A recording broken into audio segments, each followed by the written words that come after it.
C'est justement parce que finalement, au final, on est un peu, on a tellement peur de ne pas être aimé. On a tellement peur d'être rejeté.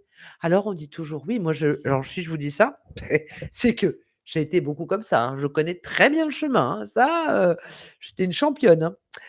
Et tu dis encore une fois la peur. Oui, voilà, c'est ça.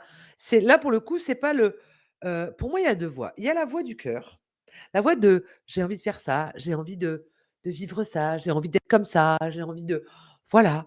Et la voix du cœur, elle est alignée à mon essence, elle est alignée à mon être profond.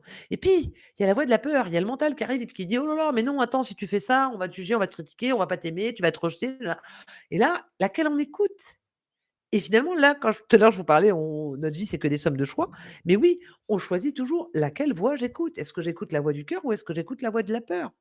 Bien sûr que je prends ce risque-là. Mais c'est quoi le risque d'être rejeté et pas aimé des autres, mais finalement ici, d'être aimé totalement, de se choisir soi? Parce que à qui on doit donner le plus d'amour? Est-ce que c'est les autres à l'extérieur?